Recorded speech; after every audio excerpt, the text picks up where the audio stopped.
This is episode 10 of Raff Talks, where we discuss interesting defense and military topics each month.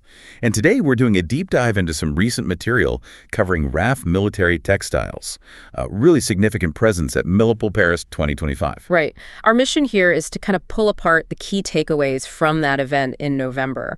We're talking specifically about textile innovations and what that means for partnerships down the line. And Milipol Paris, just for context, this is a premier global event. Homeland Security, civil defense, specialists from everywhere attend. The big theme this year was Homeland Security and artificial intelligence.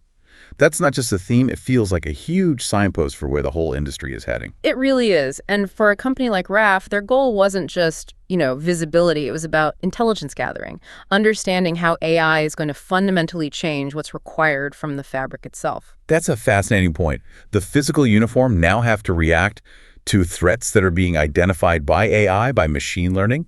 Exactly. I mean, your ability to make relevant gear, it completely depends on understanding those next-gen challenges, especially after the success they had back in 2023. Okay, so let's get into their showcase. Yeah. Starting with the combat suits. They had a whole range army naval forest uniforms. Yep. And looking at the materials, they're using meta and para-aramid fibers. I mean, that tells you right away this isn't standard issue stuff anymore. Not at all. Meta and para-aramid, you're essentially weaving in components you'd find in ballistic gear. You get incredible tensile strength, non-negotiable fire protection, plus those anti-static property. And of course, you have the features that are now, well, almost standard, like ripstop fabric, reinforced elbows and knees, customizable pocket. Sure, the baseline. But here's where it got really interesting for me. The permethrin innovation.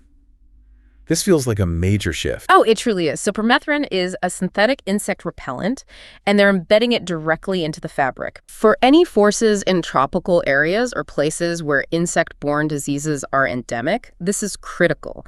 The fabric goes from being passive protection to active biological defense. So that raises the question for me, though. With active defense like that, what about longevity? I mean, does it wash out? Is it less effective after 6 months of hard deployment? That's the key part of the engineering. The embedding process is designed to withstand dozens of industrial laundering cycles. The idea is that it keeps disrupting the nervous systems of, say, malaria-carrying mosquitoes or ticks with Lyme disease long after it's issued. Reliability in the field is everything. Okay, so that handles the jungle. Yeah. But Milipol is about total readiness. What about the other extreme? Cold climates. Right. They showcase their cold climate systems. You're looking at technical layering, polyamide, microfill, polywool. The real benefit is that layering gives you thermal insulation effective down to minus 10 degrees Celsius, but you still get wind protection and critically high mobility. The other major head turner had to be the multispectral camouflage nets, the MSCN. This is so far beyond just simple camouflage netting. It's basically counter-surveillance tech. It is. We're talking about defense across the whole electromagnetic spectrum.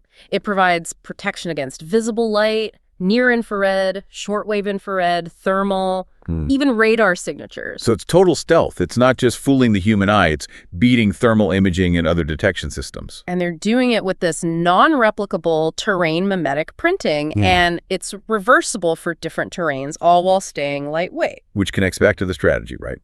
They were meeting with partners from all over Europe, Africa, the Middle East, Latin America. They're trying to set the future standard. That's the goal.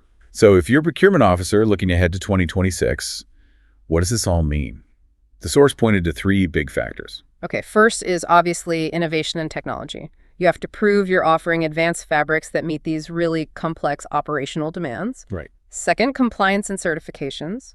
International standards for quality, for ballistics, that's all non-negotiable. And the third one was supply chain reliability.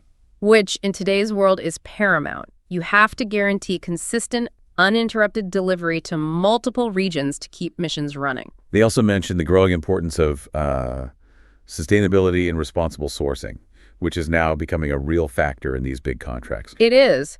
Ultimately, Milipol was the perfect place to connect those evolving requirements with the real cutting edge of textile science. Absolutely. So here's a final thought to leave you with. If AI is revolutionizing threat detection systems, And that was the whole point of Milipol. How fast does the physical gear, like a fabric with insect repellent or multispectral protection, have to evolve just to keep up with detection systems that can now see everything? The physical evolution of a soldier's kit is now what determines their survivability in a digital battle space. It's a fascinating race. Indeed it is. We really encourage you to follow the developments in this space and stay connected for more deep dives. We'll talk again soon.